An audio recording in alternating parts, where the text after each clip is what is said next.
Lula tem desaprovação de 51% e aprovação é de 47,9%. Foram entrevistadas 6.238 pessoas entre os dias 20 e 25 de agosto. Margem de erro é um ponto percentual para mais ou para menos. E a gente vai olhar aqui direto na questão do gráfico, que eu acho que ilustra melhor. A pergunta foi: você aprova ou desaprova o desempenho do presidente Lula? Então, desaprovo 51%, era 49% em 28 de julho. Aprovo 47% contra 50% em 28 de julho. E aí, não sei, de 1% atualmente, antes era de 0,2% em 28 de julho. A gente percebe aqui como que veio a evolução da desaprovação do Lula. Antes, ele tinha uma aprovação superior.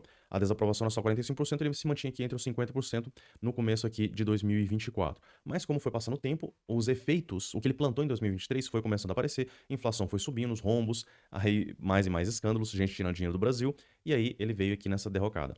Se a gente for pegar aqui só a desaprovação, ela veio apenas subindo. Pessoas que às vezes ficavam ali no meio do caminho, não avaliavam direito a situação geral do país, somente o que percebe, e o pessoal começava a ir no supermercado e percebendo que tudo está começando a ficar mais caro. Teve essa oscilaçãozinha aqui e em junho, julho, teve esse momento onde a reprovação dele ficou ali muito próximo da aprovação e ele começou a imaginar, o Lula começou a imaginar, todo o governo, pensando que agora a gente começou a achar o caminho das pedras. Vamos bater no Donald Trump, bater, vamos falar bastante besteira, falar contra os Estados Unidos, contra o dólar, falar que a gente vai adotar a moeda do BRICS e derrubar o dólar não vai mais ser utilizado, a troco de nada. E aí o que aconteceu? Durante um certo período ele conseguiu pelo menos voltar um pouquinho, né, reverter um pouquinho a queda que ele vinha sofrendo na aprovação. Só que agora, nesse mês, as pessoas voltaram a perceber, passou o efeito Canadá. Por que a gente fala sobre efeito Canadá? O Donald Trump, quando começou o governo, começou a falar muita coisa a respeito do Canadá, que iria anexar o Canadá como mais um estado dos Estados Unidos, começou a levantar muitas tarifas a troco de nada, falando que, não, que tem contrabando, então a gente tem que levantar sanções e tudo, tarifas. Na minha visão, foi uma besteira, não tinha propósito, não tinha motivo, não tinha razão aquilo que ele estava fazendo, diferente do que está acontecendo agora com o Lula. Ele está falando muita coisa, fala contra os Estados Unidos.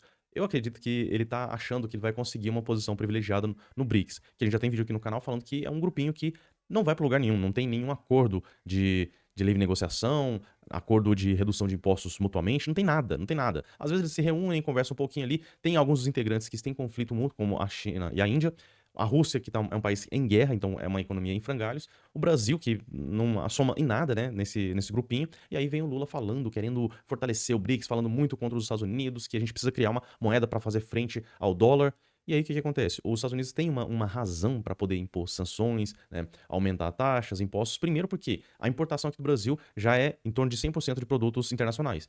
Então já é muito maior do que para outros países. E aí o Trump colocando só 50% ainda está muito abaixo do que a gente coloca aqui, essa imposição, essa barreira de entrada de outros produtos internacionais.